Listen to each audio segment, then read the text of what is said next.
Hello ladies and gentlemen, my name is Nahashon and welcome to this two-part video, and for this second part of the video I'm going to tell you why it is better to go to a national park with a bigger car and not a small car. Not that you shouldn't use your small car, I think you should use a small car in a national park, but having a bigger car gives you more advantages compared to having a small car, which we are going to look into.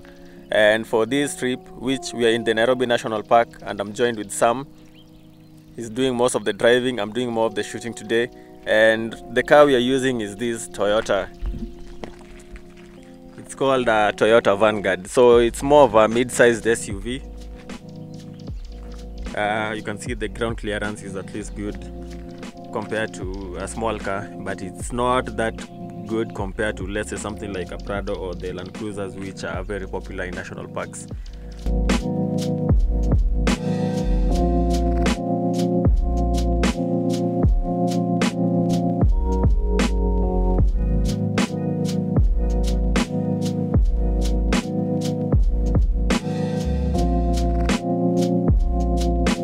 So the first reason why it's better to use a big car compared to a small car is changing rules of the parks. For example, sometimes in Nairobi National Park, they tend to block small cars. I don't know why that happens. I think it's because sometimes like taxi cars come here, you know, carrying people, and I don't know, maybe it brings problems.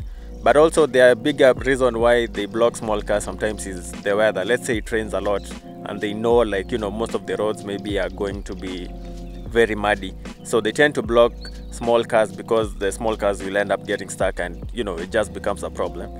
So that's the one reason why you should consider having a bigger car compared to, you know, coming to a game drive with a small car. Nairobi National Park is the only national park in the world that is close to a city, and this is the perfect description of that. That's a giraffe, and that right there is the Nairobi city skyline. So check that out. 1, 2. Yeah, it's something you'll never see anywhere else.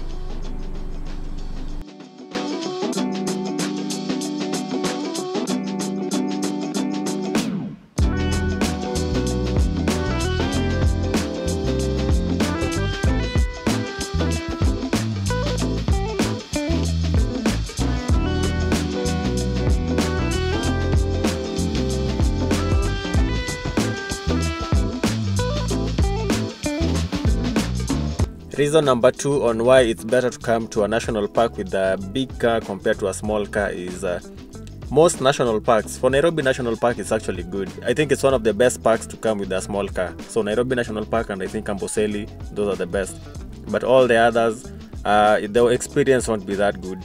And point number 2 is the road sleeves are usually very high, and also the vegetation is usually high, let's say tall grass. So that makes it difficult for you to view animals. So, like, for example, in this case, you can see the road sleeve is very high. You can see that.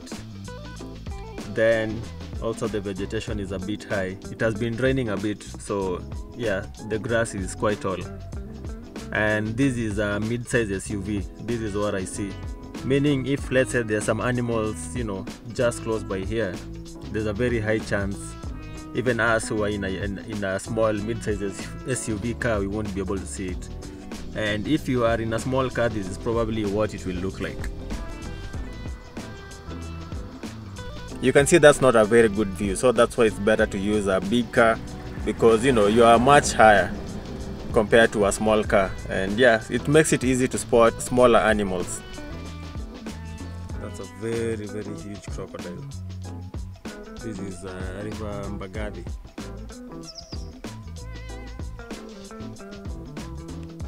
Another crocodile.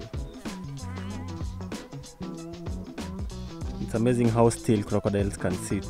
Like, it can just be still like that for, I think, even hours. This is another reason why it's better to use a big car and not a small car. And that is, with a big car, it's easy for you to take the off-beaten paths, you know, the paths which most people will probably not try to use. For example, if you look at this is very deep for a small car. Like, yes, I think a small car can pass right now, because it's not rainy and, you know, the ground is a bit dry. But for a small car to pass here, there's a very high chance it's going to like scratch either the bumper or something. Like, you know, it's not going to be like a smooth ride all the way up, because this is very deep. And as you can see also on this other side, in case it rains, I'm sure water collects here because there's a pond there. So this is another advantage of using a big car because of such roads. The big advantage of Nairobi National Park and Amboseli, like I mentioned, is they usually try to, you know, make the roads to be accessible for small cars. And so it's easy for you to access most places. But if you go to parks like Tsavo National Park and the Masai Mara, it's terrible for a small car because chances of chances of things going wrong are just very high.